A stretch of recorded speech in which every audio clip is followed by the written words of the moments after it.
about to join Don Neuen, co-host of Cowboy Logic Radio, and Denise Simon, host of the Denise Simon Experience, for a weekly situation report, or SITREP. 18 hours a day, Denise Simon lives her life as an Intel Analyst. 18 hours a day, Don Neuen lives his life in the world of rock and roll. 1 hour each day, Neuen receives a daily SITREP from Simon. Welcome to the Drive Time Situation Report. Fasten your seatbelt. You're now in Don Neuen's car, and he is calling in for his SITREP.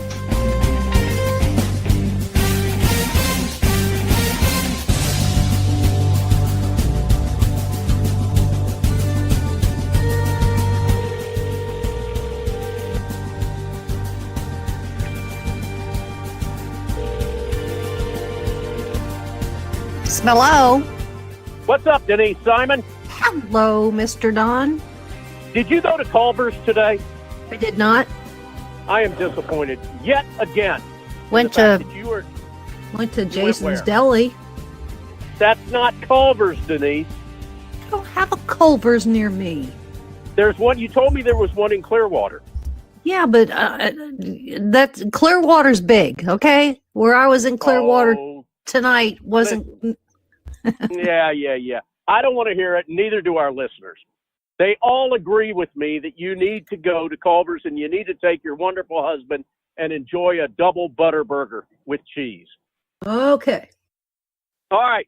Well, now that we've gotten that out of the way, ladies and gentlemen, welcome to tonight's Drive Time Situation Report.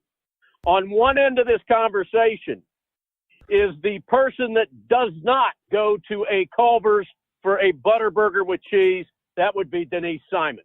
On the other end of this conversation is someone that does, in fact, go to Culver's for a double butter burger with cheese, and my name would be Don Neuen. At any rate, Denise, you've got to go. You've got to go to Culver's. I'll get around to it.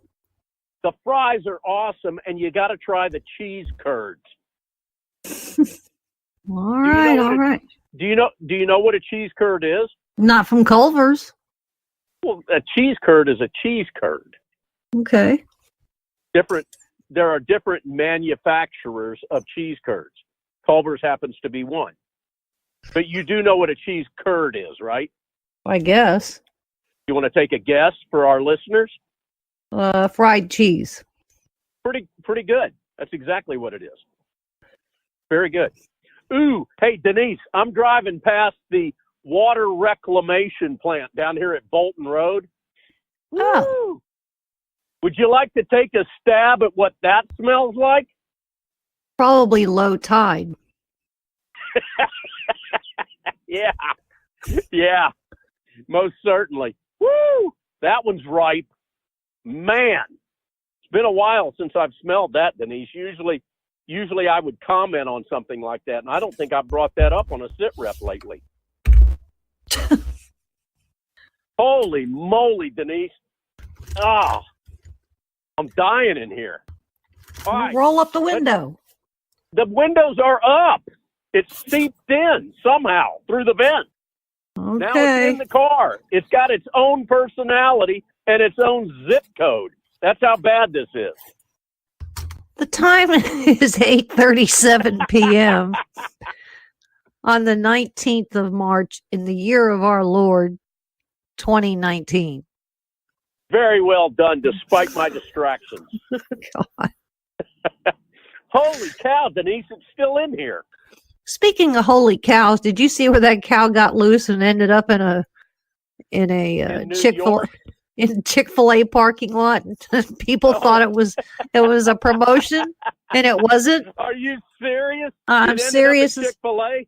It ended up in a Chick-fil-A parking lot. All I heard was that it was in New York someplace. Yeah. So that's too funny.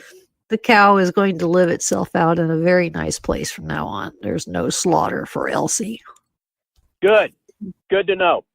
All right, so ladies and gentlemen, for those of you that are tuning into the show for the first time, that was our happy story. You always want me to give you something happy. There's a happy story. That's it.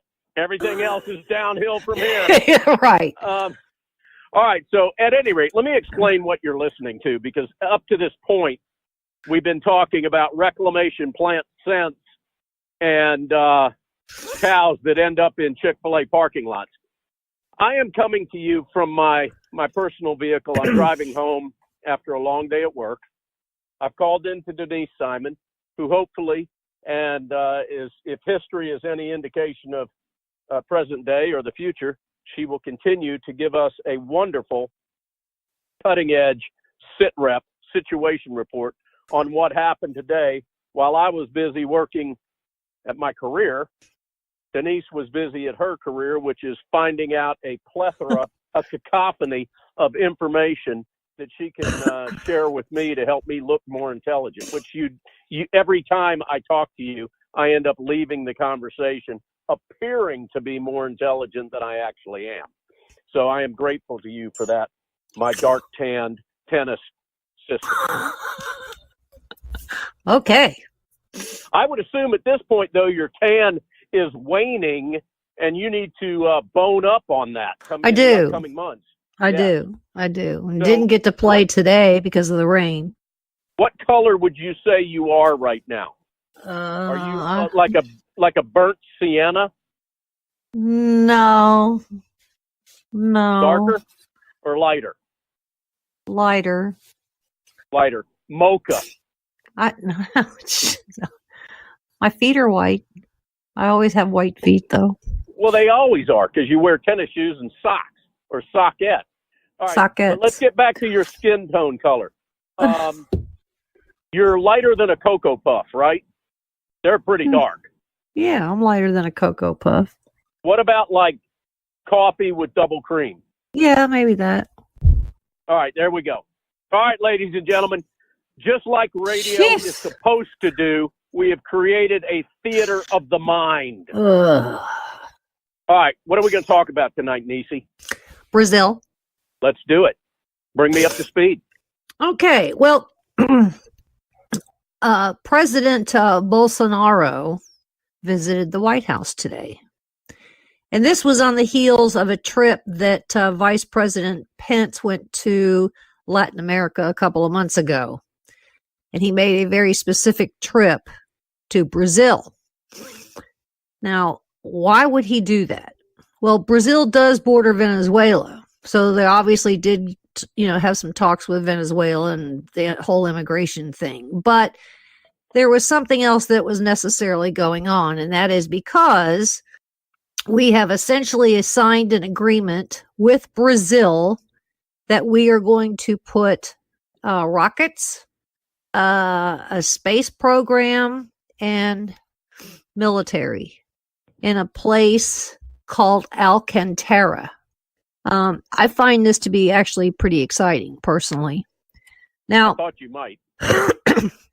Bolsonaro is supposed to be the Trump of the tropics, as they call him. He does have kind of a shady little history, but he was in the military himself.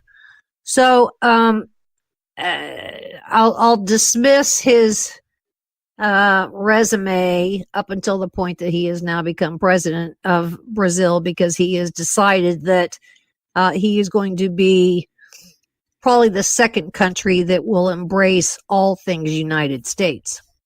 So happy for that. So very few people have figured out that this is what we are in fact doing.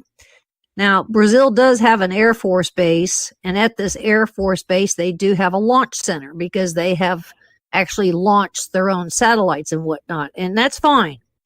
But the reason we are necessarily going to co-locate and go down this path with them hand in hand, and I did not know this, but because of where this base is, it's very close to what they call the equatorial line, which means that the Earth spins faster at the equator, and that, interestingly enough, will save 30% on fuel, because there's essentially a 30% advantage to speed. I had no idea about any of that. Did you? That is deep. That is really deep. I was I'm being serious. I had no idea. Anyway. Hold on. Go back to that and help dissect that just a bit more, okay? I don't know that I can, because I think that that might be the depth of my education on that one.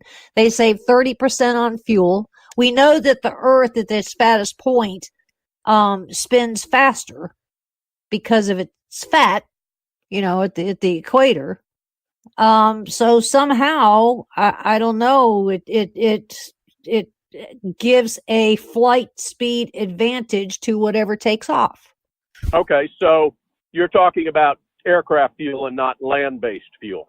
Correct. Gotcha. Okay, that makes a little more sense.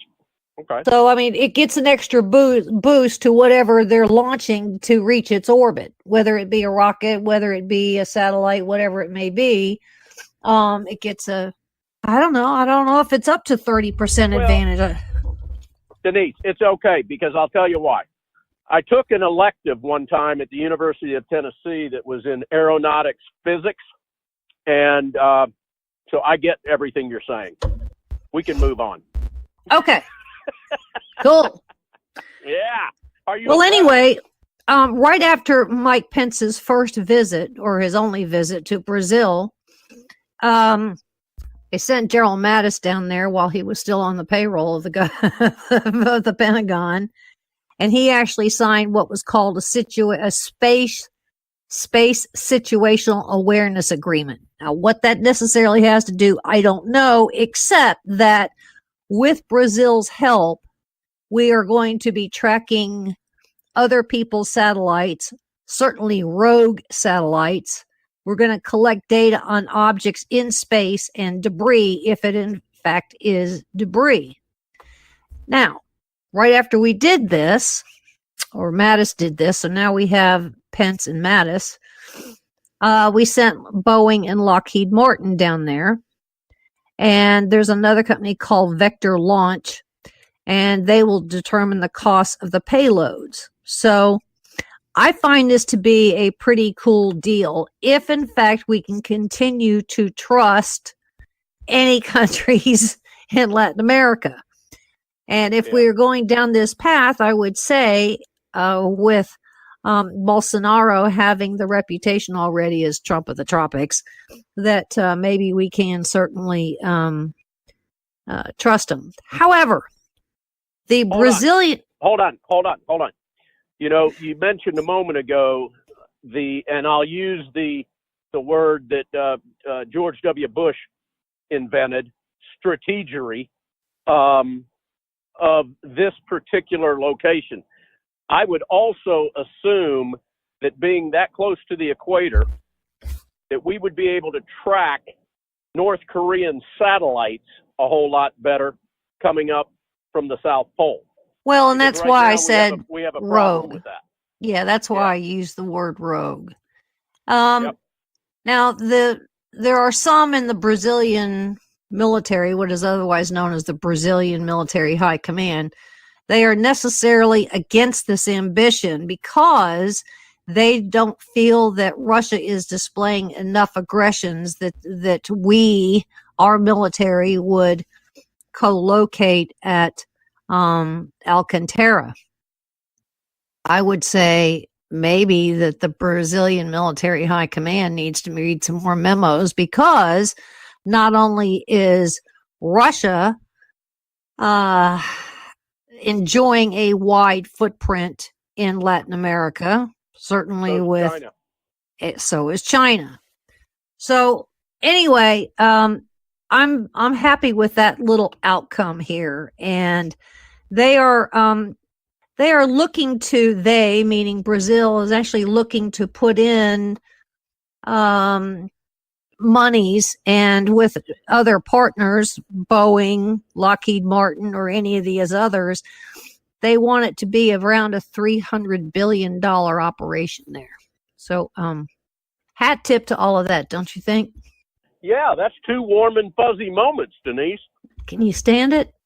I'm having a pretty good time right now. Okay. Well, then let's move on over to California, shall we? I knew you'd down it right. No. Tell me, they did a recount, and Tom Del Beccaro is actually one of the senators. The new senator. Yeah. We have a lieutenant general by the name of Osterman, who's the commanding general of the 1st Marine Expeditionary Force out of Camp Pendleton.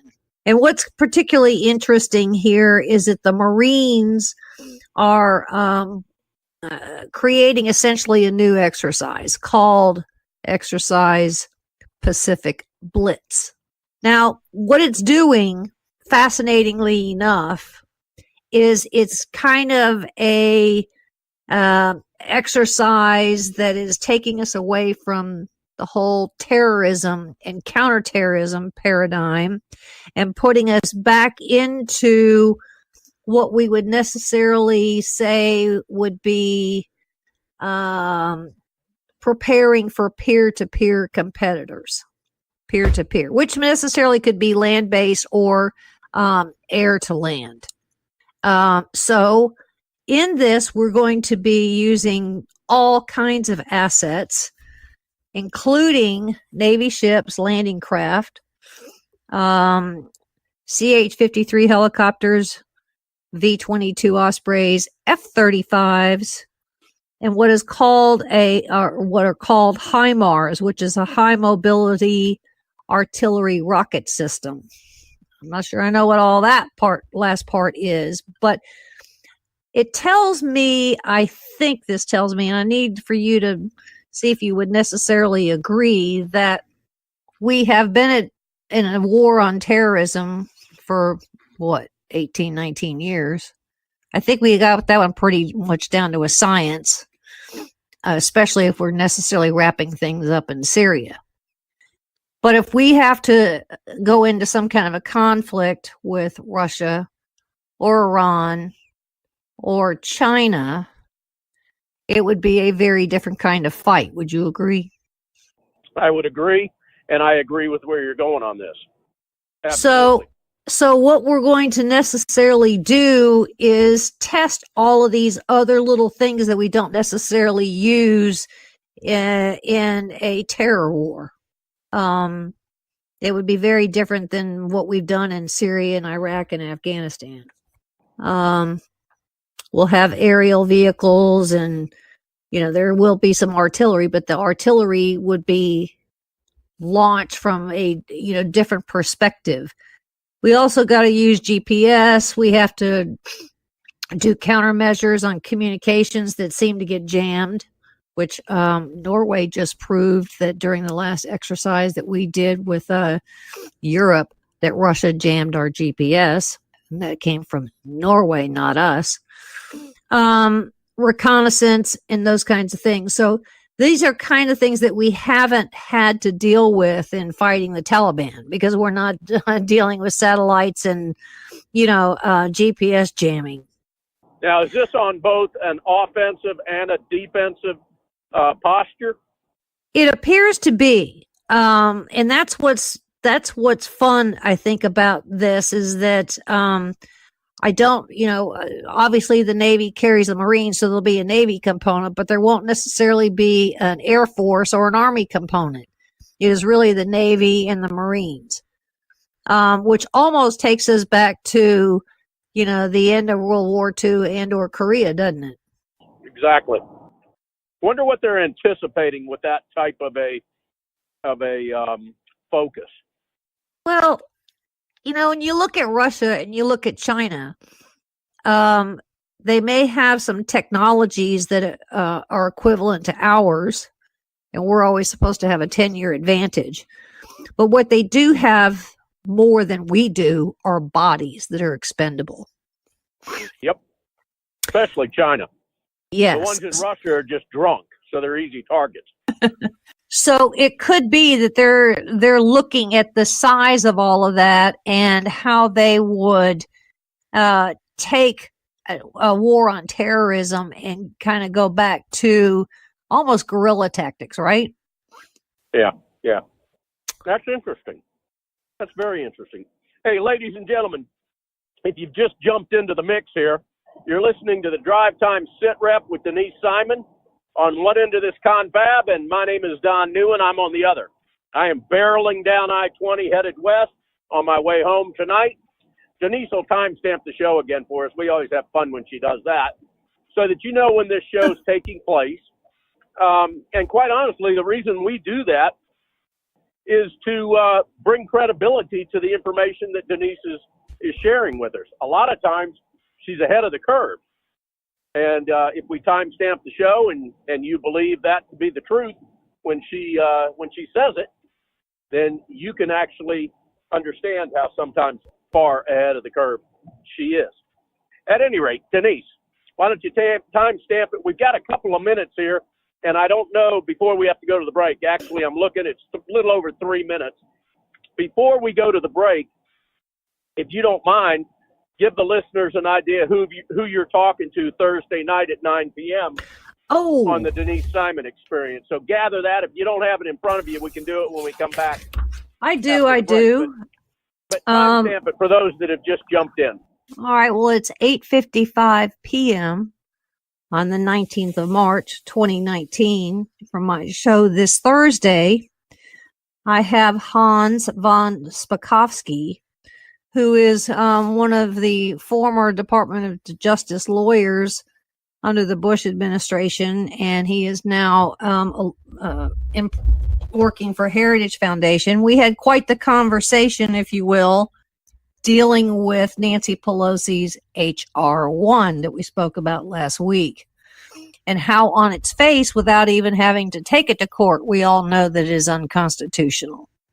And then I have a Catholic priest, Dr. Pakaluk, who is explaining the continued war on religion, and especially because we have a widow who is in a veterans home. She's 84 years old, who holds Bible classes for those that can't get to chapel every day. And the veterans home, she too is a veteran. Her husband was a veteran, but he's dead. Are threatening to throw her out because she's holding these Bible classes. Appalling. Unbelievable. And then I have a top lawyer from the Pacific Legal Foundation talking about how you can't wear certain things when you go vote. And we're still fighting those cases yet in another state. And then I have my buddy Alex Holstein, and we talked about Cuba's the fact that they're really running all things in Venezuela, and that Maduro is nothing more than a puppet of the Cuban regime. All right, Thursday night, 9 p.m. on the same radio station or internet radio station that you are listening to this show on, you guys can catch the Denise Simon Experience. It's an excellent 2-hour show. It moves very quickly, and she usually, as she described just a moment ago, usually has 4 guests, subject matter experts, and it's always a fascinating show. I encourage you guys to check it out. Thank you. Denise, I noticed, before we go to break, I noticed this past weekend that somebody, I can't remember the name of this, the network, I don't think it was Fox, honestly, because right now we're not watching it, was interviewing protesters, and they asked them if they would prefer having a dictator like Maduro run the country that they lived in, or Donald Trump. And all of these numbnut millennial, most of them were millennial, but pre-made signed waving kooks were all in favor of having Maduro run their country. And with that, ladies and gentlemen, that bizarre twist in American patriotism, we will have to go to break. You're listening to the Drive Time SITREP with Denise Simon. My name is Don Neuen, and we're going to be back in about 2 minutes. Stay with us.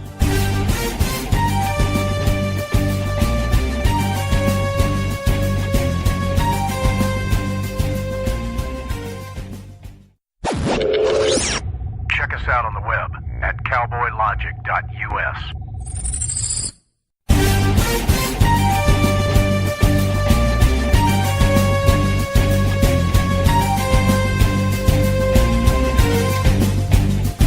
Welcome back to the Drive Time SITREP, ladies and gentlemen. My name is Don Neuen. I am the co-host of Cowboy Logic Radio. On the other end of this conversation, you have Denise Simon, the host of the Denise Simon Experience. I am in my personal car driving home. Denise, I'm passing the mall in Douglasville right now. So there's your landmark for where I am at the moment. You are listening to the Drive Time SITREP. It's an hour-long show in which Denise Simon briefs you and me on things she feels are pertinent and important that we know that happened either today or possibly yesterday.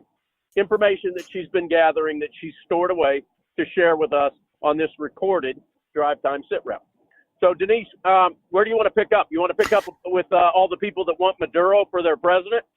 Well, maybe they're not listening to the normal media. They're just listening to Facebook media or something. But I'm going to talk about media. And that's a topic that I generally don't bring up because if we have expectations that the media is ever going to turn around and be something other than what it is today, we're mistaken. However, Ted Koppel was speaking somewhere. You remember him with the funky hair.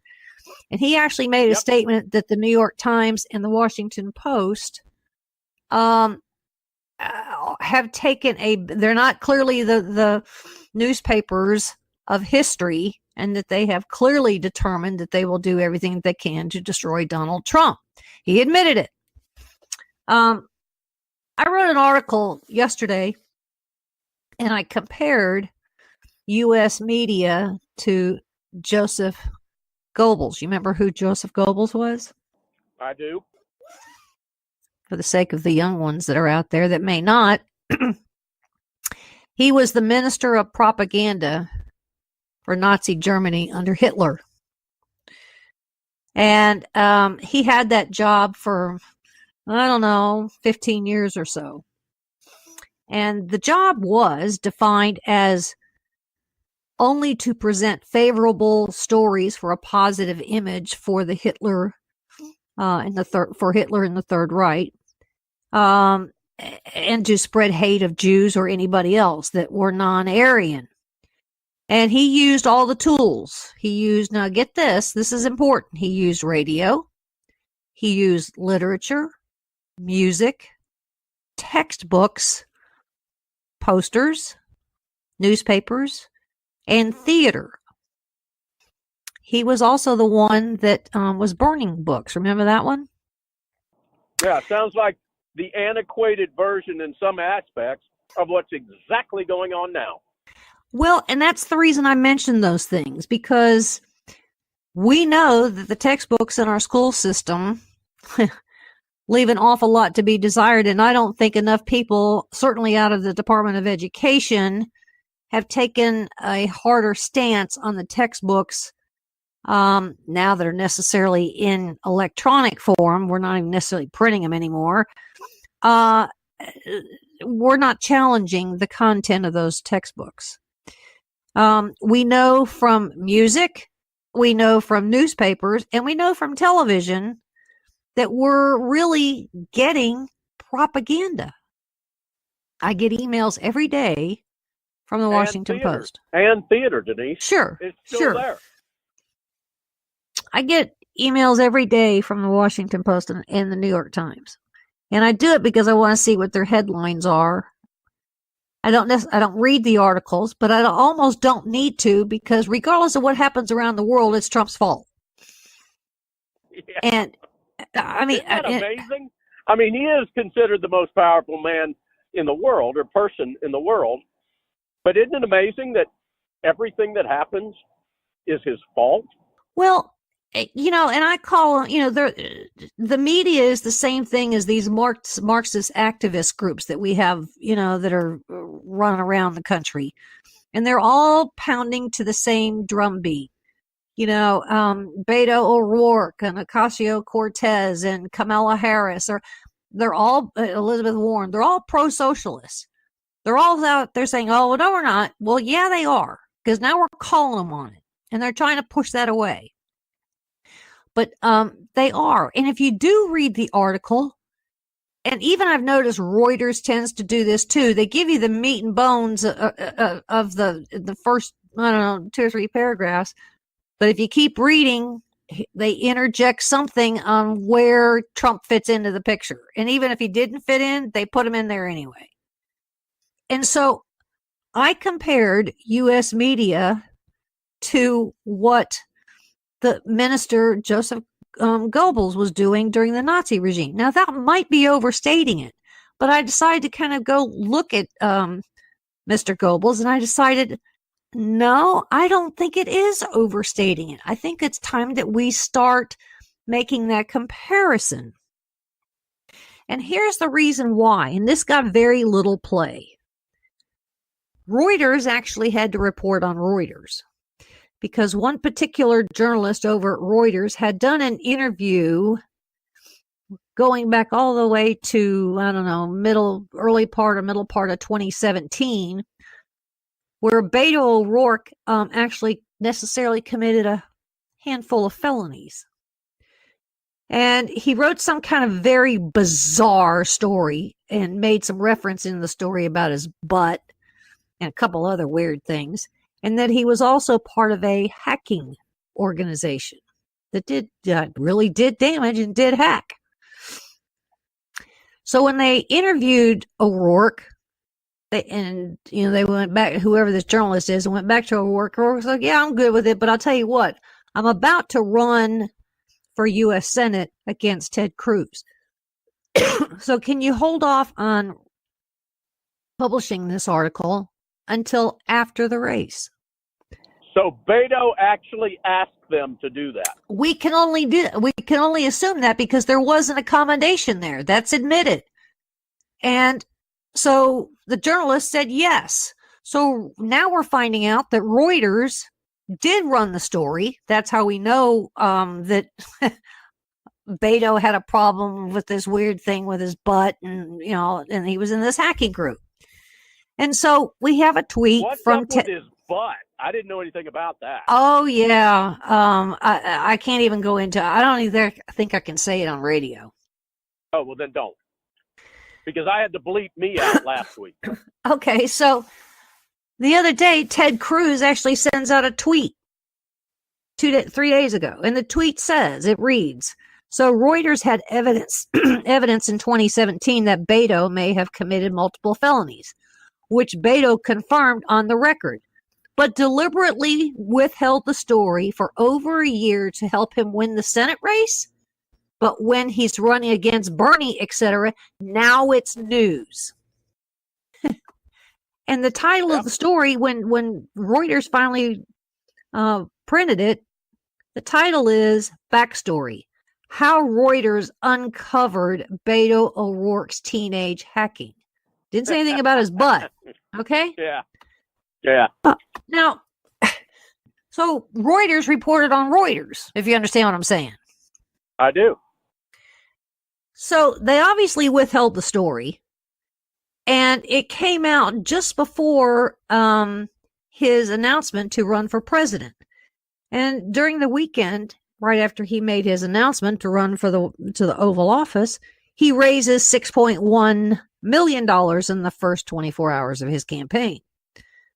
So with that 6.1 million that he raised, who did a head jerk and couldn't believe it but Bernie Sanders, because he beat out Bernie Sanders and all the other 2020 contenders. So this might be the very reason that Joe Biden is getting kind of weird on us, and he doesn't know what he's going to do. But Beto, he plays these jokes on his wife that are a little on the weird side, forcing her to eat dog feces.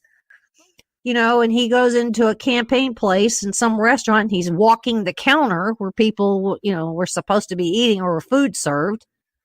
And then, it wasn't too long before that he goes to something in, I think it was, I don't know, someplace in Texas, and he skateboards out onto the stage. So, now, I would have to say, because we can expect the twisted stories from CNN, MSNBC, CBS, HuffPo, Media Matters, any of those others. But Reuters admitted And I think maybe they did so because they had egg on their face. Maybe they didn't know that the journalist had actually held on to the story. I don't know. Because, this is when, Beto was part of this hacking group called Cult of the Dead Cow. Okay, so anyway, is it overstating it? Do you think that we can begin to compare various media outlets to the propaganda during the entire Nazi regime? Absolutely, we can. It's a little on the fright. Don't you think it's a little on the frightening side here at this point, especially when Congressman Devin Nunes comes out late last night where he is suing Jack over there at Twitter for $250 million. Hey, I saw that, and I'm all for it. Let me ask you this: who is he on behalf of? Who is he suing? Twitter? Is he personally suing them? He's suing them because of what Twitter did to him, allowed to have happened to him. There were all these fake accounts, and they were shadow banning him. And these fake accounts were attacking him and his mother to the point where he does cocaine and he's got prostitutes here and there and blah, blah, blah, blah, blah, blah. Now, to hear Congressman Nunes say this is only the first of many lawsuits to come, because I believe that they're going to be doing the same thing with other conservative members of Congress. But I would say, Twitter is a platform. People can go over there and comment on anything they want to comment on. That's what you do. However, it is Twitter's algorithm and their freaky little Marxist employees that can alter the settings and alter the algorithms. And that is look for part trigger words. Yeah, absolutely. Or people, just people. Yeah, yeah. And so that is part and parcel. I have not read the whole lawsuit. It's 40 pages, but that's what Devin Nunes is doing. Now, I watched Twitter today, and I saw where a bunch of people were essentially shaming Nunes for this lawsuit, including Brad Thor, if you will. But $250 million is a lot of money, but it's really a gesture here at this point, because a lawsuit requires what?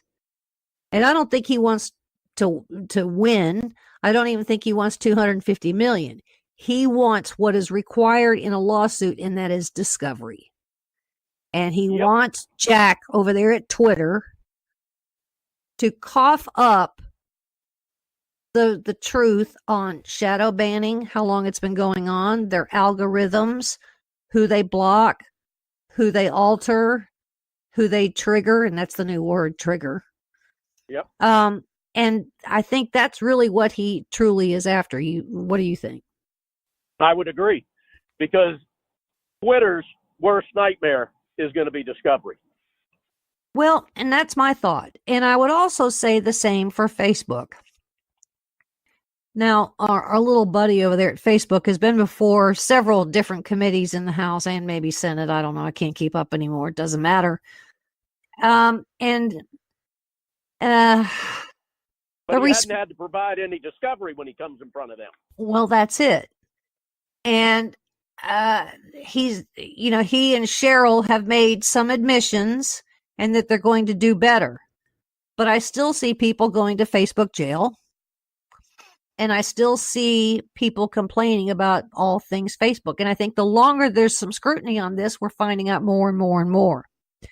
So maybe we will get lucky enough that Devin Nunes, Congressman Devin Nunes, may have the same lawsuit or a similar one to Facebook and or Instagram, which is owned by Facebook.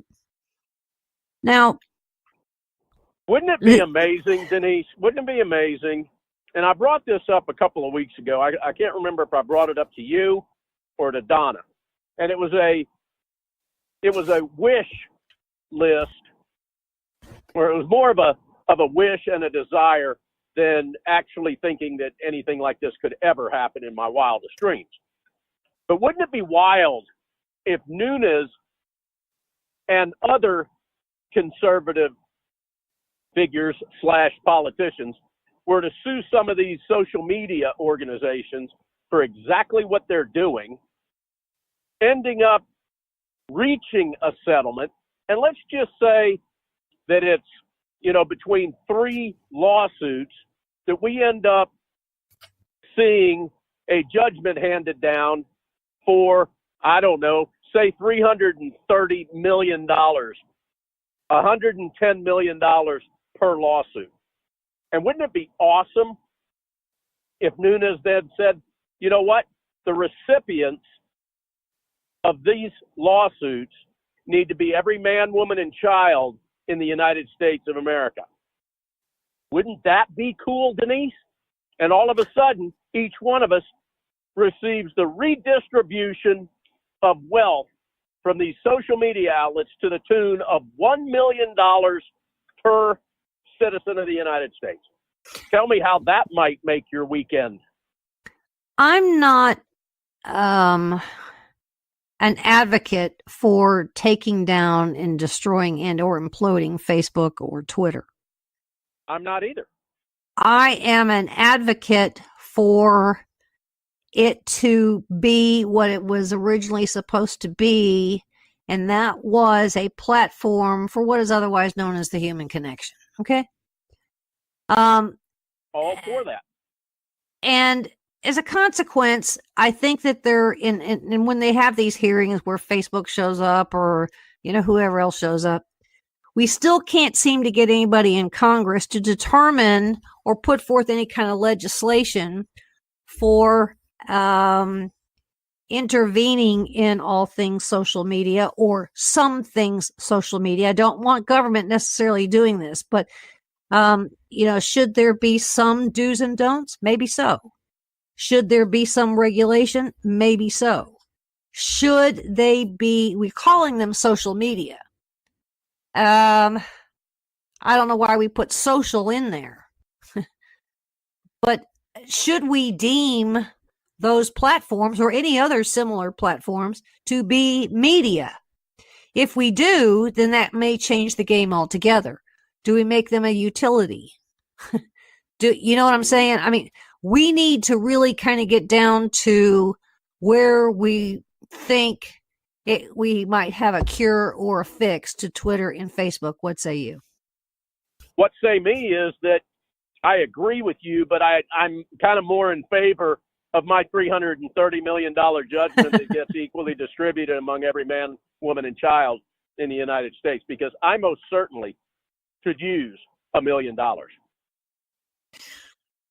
Okay. And if somebody like Devin Nunes pulled that one off, do a whole lot to make up for all the crap that the Republicans have been doing. And, the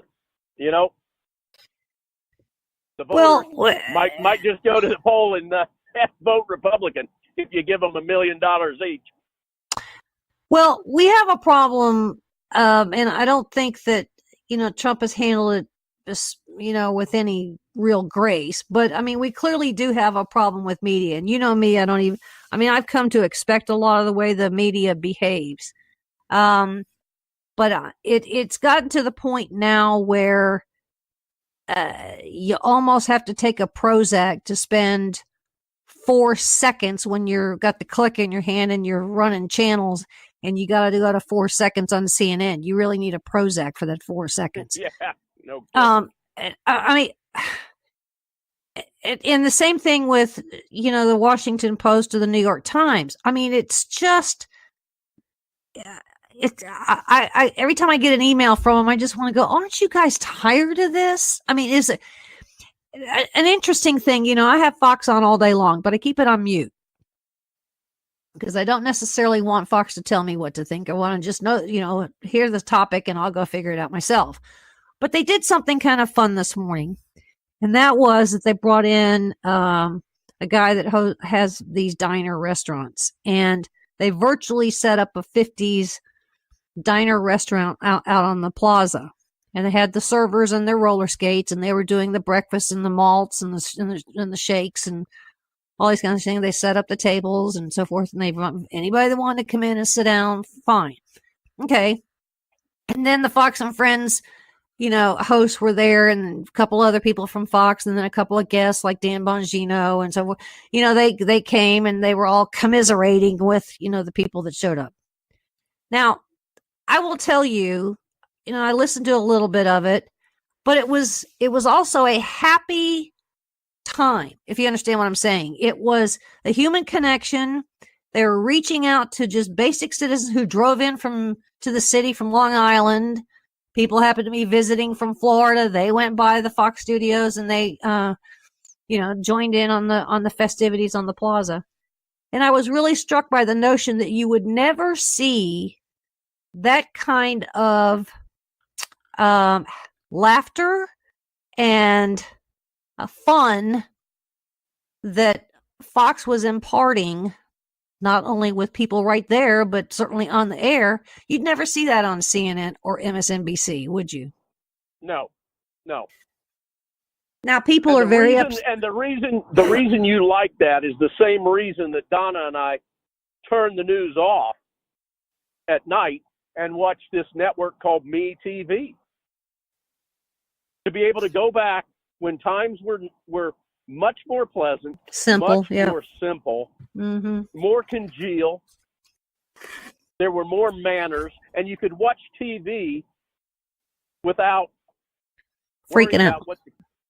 Worrying about what your kids might see. Hey, we've only got a couple of minutes. We got like 5 minutes left. While we're on this media, can you offer your views on what's going on with Judge Jeanine Pirro? Well, that's where I was actually going to go. I don't have a problem with her being taken off there. True words can absolutely be spoken, and she does do that. However, just because they're true words doesn't necessarily mean that they need to be said. She could have made reference to Little Miss Ilhan Omar and said all the same things using a different set of adjectives, right? Yeah, she could have, but you got to remember, it's an opinion show. Well, yeah, but the way she delivers it and because she's a judge, it makes it factual. And then on the heel, I don't know if I agree with that. Well, but that's the look. No, you may not take it that way, and I may not take it away, but 90% of the viewers are going to say, I saw it on TV and this is what they said, so it has to be true. Do you see what I'm saying? I read it on the internet. I agree with that, but okay. But on the heels of all of this, Fox goes out and hires Donna Brazile as a Fox contributor. And then today it was announced that former Speaker of the House, Paul Ryan, has joined the board of Fox News. Yep. Okay. Yep. Now, I may not necessarily agree with all that, but here's the, and I might just be, about unicorns and fairy tales, but I would say this may be a real chance because we know what Donna Brazile did during the debates. Sure. All right. It may be the very time that Fox can use Donna and do their countermeasures, and they're pretty good at doing that. And to necessarily get stuff out of her that we need to know. When it comes to Paul Ryan, we have a lot of reasons to be mad at him, for sure. However, Paul Ryan is a numbers geek. He is essentially like a balance sheet, monster. And it very well could be that may be the reason they're exploiting. It doesn't mean he's going to be on TV, although he could. I doubt it. So it doesn't really bother me that he's joined the board. And it's actually a board. It's not really the Fox News Channel board, if I read it right. It's kind of a board of a side department or side part of the corporation. Well, let me ask you this: have they canned Jeanine Pirro? No. No. They just suspended her, right? I'm not even sure they really suspended her. They may have just said, you go sit over here and cool off for a while. Mm-hmm. Well, we'll see this coming Saturday. Mm-hmm. All right, we got 2 minutes left, Nisi. I want to tell everybody, actually, since you've got a better connection, tell everybody about your website, your articles, how they can sign up for a free email that comes to them daily or whenever you do your posts. Well, I've been kind of busy here in the last couple of days. So I've been posting a lot, but the website is founders with an S, founderscode.com. And again, it's kind of like when I watch Fox News, just give me the subject and I'll go find out about it. And so I research pretty much every post that I do in depth, such that I'll give you enough. I don't put any twist to it. Sometimes I get snarky, but very rarely. I just put the facts out there and then the readership can do what they want. But you can certainly sign up to receive my posts every day by putting your email into the subscribe button or the email button that's there. So I appreciate all those that do subscribe, and I try very, very hard to give you the best that I got. And generally I'm going to give you something that you're not going to necessarily hear on the news. And if you do, you're going to get the wider story and the facts that often they didn't tell you. Yep, you most certainly will. Also, if you don't mind, we got 30 seconds.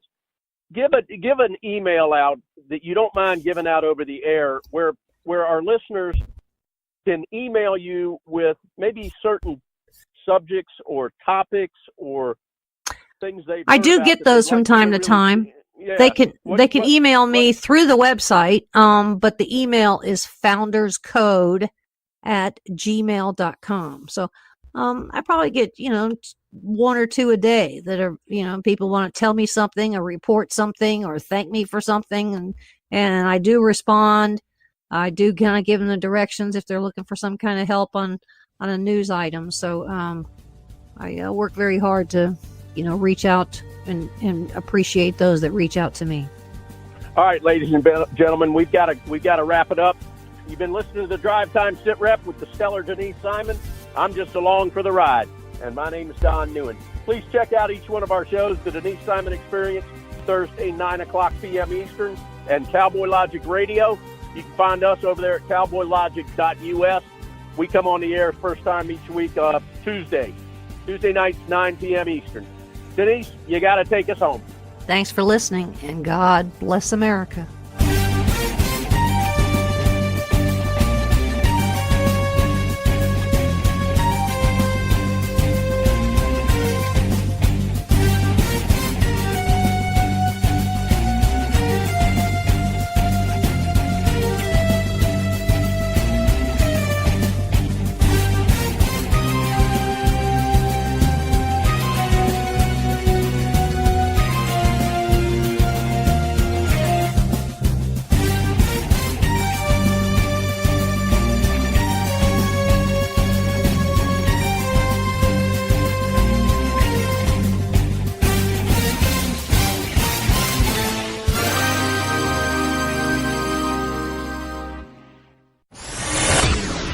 Check us out on the web at cowboylogic.us.